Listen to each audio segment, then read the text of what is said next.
Hello दोस्तों, आप सभी का स्वागत है आपके अपने YouTube channel the think tank में।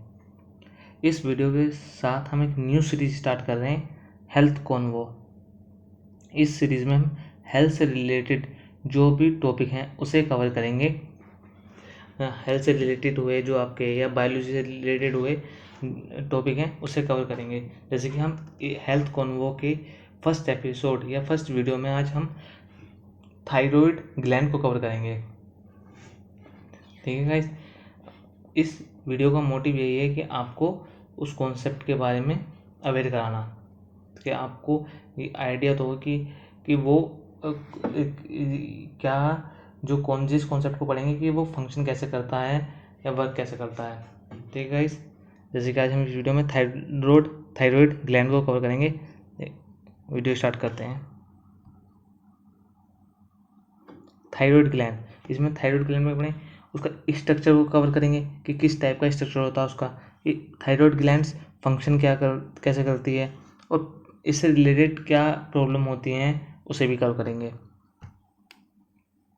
जैसे हम इसके स्ट्रक्चर के बारे में देखते हैं। इसका स्ट्रक्चर थायराइड ग्लैंड का क्या है, थायराइड ग्लैंड का जो स्ट्रक्चर होता है वो बटरफ्लाई की शेप में होता है। जैसे कि आपको इस पिक में दिख रहा होगा, इस इमेज में दिख रहा होगा कि इसका स्ट्रक्चर कैसा है। थायराइड ग्लैंड का स्ट्रक्चर बटरफ्लाई की शेप में है। और ये थायराइड ग्लैंड होती कहाँ, ये हमारी नेक में होती है, गर्दन में होती है।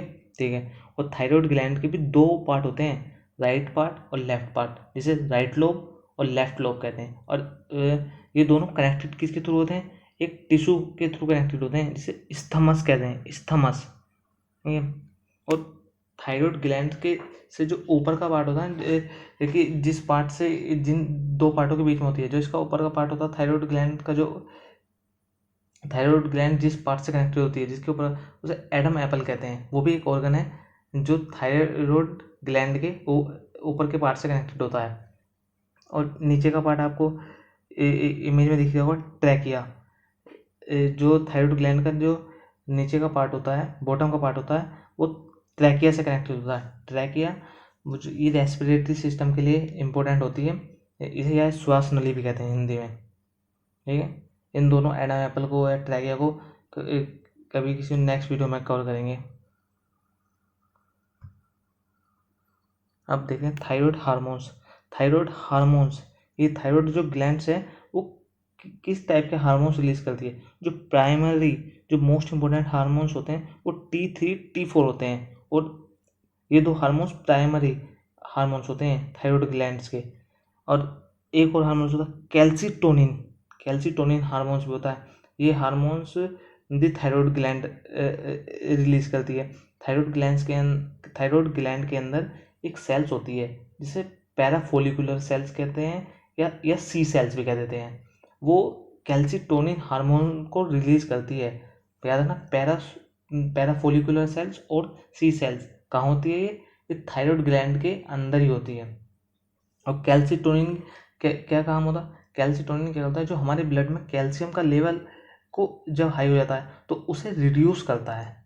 अब कैल्सीटोनिन की मैकेनिज्म कैसे काम करती है, ये क्या करता है, जो ओस्टियोक्लास्ट है, ओस्टियोक्लास्ट एक सेल होती है, उसकी जो फंक्शन है उसके फंक्शन को रिड्यूस कर देता है।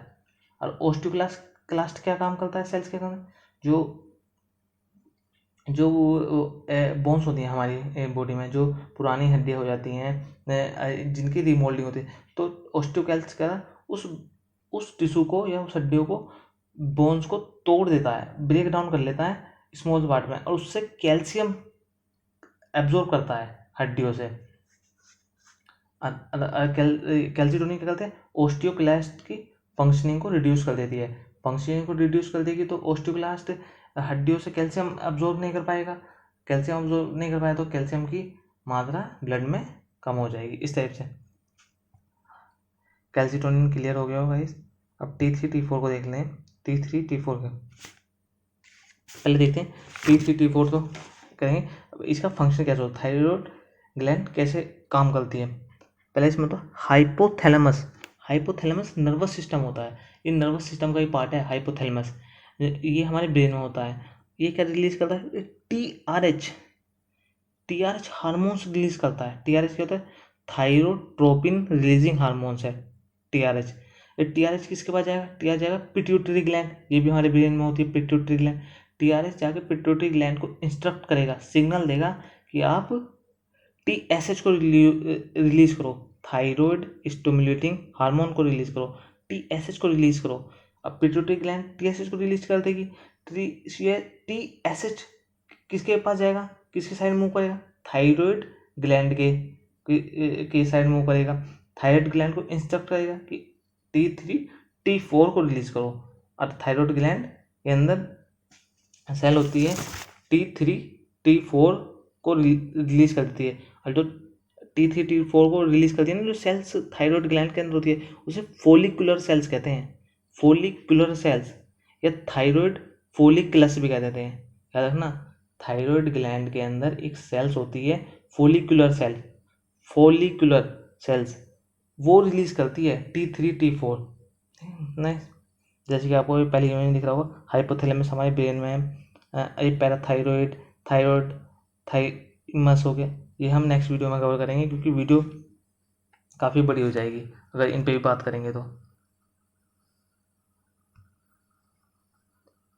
अब देख लेते, दो सिचुएशन होती है, या तो T3 T4 क्या हुआ, हमारे ब्लड में ज़्यादा भी हो सकता है, इसकी प्रोडक्शन, इसकी मात्रा, क्वांटिटी ज़्यादा भी हो सकती है, या एक सिचुएशन ये हो सकती है इसकी क्वांटिटी कम हो। अब पहले देख लेते हैं इसकी क्वांटिटी T3 T4 की यदि कम है, जैसे T3 T4 की क्वांटिटी कम है, तो हाइपोथैलेमस हमारा नर्वस सिस्टम क्या करेगा? TRH को रिलीज करेगा। TRH किस पास जाएगा? पिट्यूटरी ग्लैंड के पास जाएगा, पिट्यूटरी ग्लैंड को कहेगा TSH को रिलीज करो, TSH थायराइड ग्लैंड के पास जाएगा, थायराइड ग्लैंड से कहेगा T3 T4 को रिलीज करो, क्योंकि हमारे ब्लड में T3 T4 की क्वांटिटी कम हो गई है, और ये थायराइड ग्लैंड T3 T4 को रिलीज कर देगा ब्लड में। अब दूसरी सिचुएशन क्या है, अब इनकी प्रोडक्शन कम इंक्रीज हो गई है कि हमारे ब्लड में T3 T4 की मात्रा बहुत ज़्यादा है, तो क्या होगा? उस टाइम हाइपोथैलेमस TRH और TSH की को रिलीज करना बंद कर देगा या कम कर देगा, जिससे कि हमारा T3 T4 कंट्रोल में आ जाए। अब ग्लैंड पढ़ रहे हैं हम, इधर ग्रंथि क्या होती है? ग्रंथि एक क्या, ये हार्मोन्स को क्रिएट करती हैं और हार्मोन्स को रिलीज करती हैं, सीक्रेट्स करती हैं, ठीक है। थायराइड ग्लैंड भी किसका पार्ट है? इंडोक्राइन सिस्टम का पार्ट है, इंडोक्राइन सिस्टम कुछ नहीं है, इंडोक्राइन सिस्टम जो कॉम्बिनेशन होता है ना, जितनी भी ग्लैंड्स होती हैं बॉडी के अंदर या ऑर्गनों से है, उसके कॉम्बिनेशन को कहते हैं, उसके नेटवर्क को कहते हैं। चाहे आपकी पैराथायरॉइड ग्लैंड है, पीनियल ग्लैंड है, थायराइड ग्लैंड है, जितने भी और भी ग्लैंड है, उस सबके कलेक्शन को इंडोक्राइन सिस्टम कहते हैं। अब T3 को पढ़ लेते हैं, T3 क्या है और T4 और क्या है? T3 क्या था? T3 की फुल फॉर्म क्या होती है? ट्राई आयोडोथायरोनाइन, ठीक है। अब इसकी प्रोडक्शन कितनी परसेंट होती है? इसकी थायराइड ग्लैंड कितने परसेंट प्रोडक्शन करता है, इसकी प्रोड्यूस करता है? 20% करता है बस, इनिशियली 20% प्रोड्यूस करेगा थायराइड ग्लैंड से। और ये बायोलॉजिकली एक्टिव होते हैं, एक्टिव मतलब ये हमारी बॉडी को ज़्यादा रेगुलेट करते हैं एज कम्पेयर टू T4। और T3 मैंने ये 3 आयोडीन एटम को कंटेन करता है, इसलिए T3 कहते हैं। और ये फॉर्म कब होता है? एक तो इनिशियली हो गया, थायराइड ग्लैंड 20% प्रोड्यूस करेगी, पर 20% को कम पड़ जाएगा हमारी बॉडी के लिए रेगुलेट करने के लिए, पर अल्टीमेट जो T4 होता है वो कन्वर्ट हो जाता है T3 में। किस प्रोसेस के अंदर होता है? डिओडीनेशन प्रोसेस के अंदर होता है। डिओडीनेशन क्या है? वो एंजाइम है, T4 T3 में कन्वर्ट हो जाएगा। हाँ, किस प्रोसेस के तहत होगा? डिओडीनेशन, ठीक है। अब T4 को देखते हैं, T4 क्या है? T4 क्या है? थायरोक्सिन कहते हैं, थायरोक्सिन कहते हैं। ये बायोलॉजिकली इनएक्टिव है, इनएक्टिव क्या कहते हैं? तो ये लेस एक्टिव है कंपेयर टू T3। और ये क्या होता है? इसकी प्रोडक्शन जो थायराइड ग्लैंड करती है वो 80% करती है, और T3 की 20% करती है, इसलिए तो T4 अल्टीमेटली T3 में कन्वर्ट हो जाता है। और ये कंटेन कितने करता है, 4 आयोडीन एटम्स कंटेन करता है, इसलिए T4 कहते हैं। और इसका कम इम्पैक्ट होता है हमारे मेटाबॉलिज्म पे या मेटाबोलिटिक रेट पे।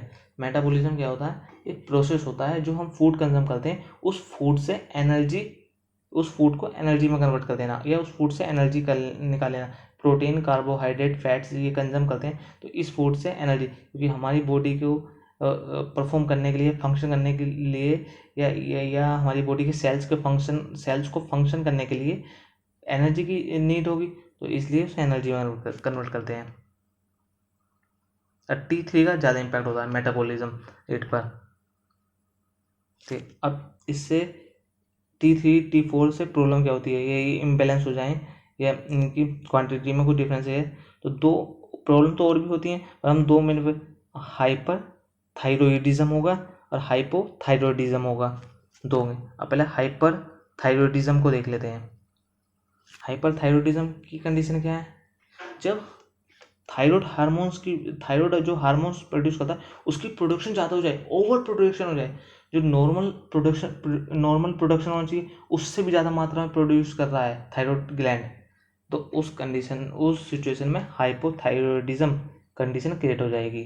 ये कब होता है थायराइड है, जब हमारा पिट्यूटरी ग्लैंड अनस्टेबल होता है, वो TSH को ज़्यादा रिलीज कर देता है, और TSH क्या कहता है, थायराइड ग्लैंड को ऑर्डर दे देगा कि अब तुम T3 T4 को इतनी मात्रा में या इतनी क्वांटिटी में रिलीज करो।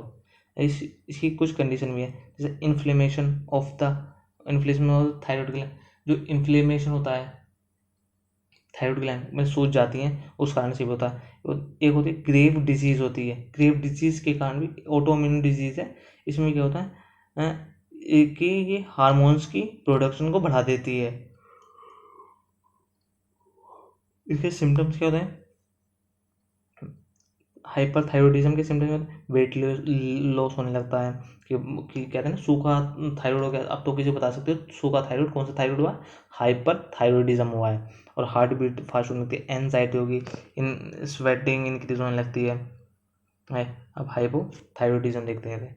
हाइपोथायरॉइडिज्म क्या है, इसकी कंडीशन क्या है, जब सफिशेंटली प्रोड्यूस नहीं करता, जो नॉर्मली प्रोड्यूस करना चाहिए, नॉर्मली हार्मोन्स प्रोड्यूस करने चाहिए, वो नॉर्मल सिचुएशन वाला जो हार्मोन्स है वो भी नहीं प्रोड्यूस, उससे भी कम प्रोड्यूस करता है।